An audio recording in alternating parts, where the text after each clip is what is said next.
Olá, hoje a gente vai mergulhar num tema profundo e fundamental da cosmologia do candomblé, que é a visão sobre a morte, que, olha só, não é vista como um fim, né? Mas sim como uma travessia, uma passagem do mundo que a gente vive, o Aie, para o plano espiritual, o Orum. Exato. É uma continuidade, na verdade. E o ritual que organiza, que estrutura essa passagem toda é o Axexê, que, aliás, tem outros nomes também, né? Serum, Okundo, Intambi, depende um pouco da nação.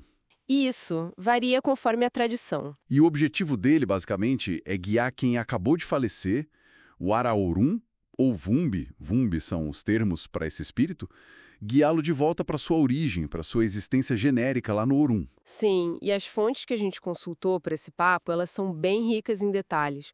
Descrevem não só as etapas, mas o que eu acho mais importante, o propósito mesmo do axexê. Elas mostram como ele é um ritual ativo, sabe? Que gerencia essa passagem para garantir que ela aconteça direitinho dentro dessa lógica religiosa. E aqui vale muito a pena reforçar um ponto, né? Acho que é crucial. A nossa conversa aqui é para entender o que é o axexê, para que ele serve, qual a função dele, o significado. A gente não tem a intenção, e nem seria correto, né, ensinar os detalhes de como fazer o ritual. Não é isso. É entender a ideia, o conceito por trás, dar clareza sobre esse papel fundamental.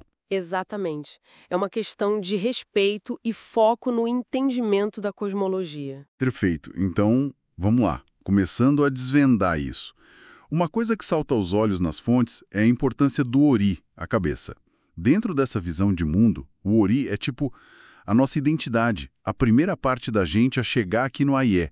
E aí, depois da morte, de forma simbólica, é a primeira parte a ser cuidada para iniciar essa volta para o Orum. Sim, existem atos sagrados bem específicos que são feitos no Ori, logo depois que a pessoa falece. Faz sentido, né? Começa por onde tudo começou, simbolicamente. Totalmente. E a lógica por trás disso é fascinante. Pensa assim, o Ahaorum, o espírito que acabou de se desligar do corpo, ele pode estar meio confuso, sabe? Sem saber direito onde pertence agora. Então, esses primeiros atos no Ori são como o start, o pontapé inicial para desvinculação. É como começar a soltar as amarras que prendem essa pessoa ao Aie. Amarras seriam essas. Há várias. Laços religiosos com os orixás individuais dela, laços com a comunidade do terreiro, até mesmo com objetos que foram consagrados para ela. São vínculos fortes, né? Que foram importantes durante a vida. O axexê, começando pelo Ori, ele vai de forma metódica desfazendo essas conexões. Para que exatamente? Para que o espírito não fique... Para que ele não fique vagando, perdido entre os mundos ou até perturbando o equilíbrio aqui no Aie. O objetivo final é garantir que a passagem seja tranquila, completa. Isso é bom para o espírito e para a comunidade que fica, que também precisa se reequilibrar. Entendi. Mas, e quando a situação é mais complicada? As fontes falam algo sobre isso, tipo, sei lá, mortes violentas, doenças. Quando não dá para acessar o ori físico da pessoa? Pois é, falam sim. E nesses casos, a prática mostra uma flexibilidade bem interessante, que revela algo importante. A intenção e a força do ritual podem ir além do material. O sacerdote, ele tem a capacidade de consagrar um objeto simbólico. Esse objeto passa a representar o ori que não está acessível. E as liturgias são feitas nesse substituto. Ah, que interessante. Então o essencial é a conexão espiritual que se estabelece ali. Exatamente. O símbolo carrega a intenção e a força necessária. Então, esses atos no ori, físicos ou simbólicos, são o começo? Precisamente. São só o primeiro passo de um ritual bem mais amplo, que é o axexê completo. Ele envolve muitas outras coisas. A desvinculação total mesmo, sabe? Dos assentamentos da pessoa, das obrigações religiosas dela. Envolve preparar o ambiente, preparar os participantes, usar o jogo de búzios para se comunicar com Araurum, entender o que ele precisa. E até o som é diferente, né? Li algo sobre os instrumentos. Não são os mesmos atabaques das festas. Não são.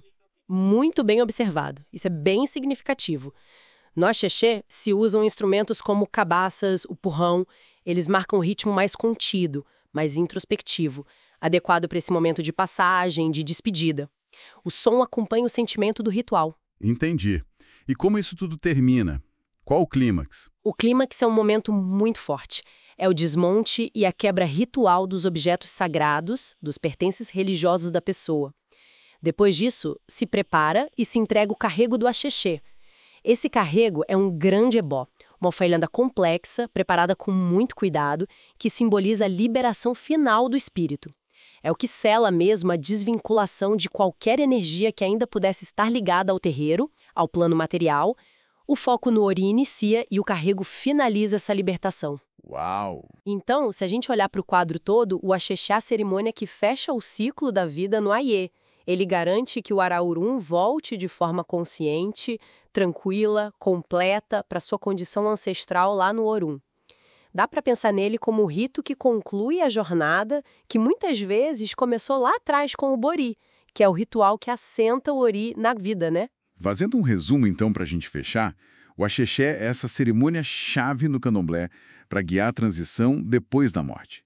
O foco todo é em desligar do Aie, do plano terreno, para garantir uma passagem serena, organizada para o Urum, o plano espiritual.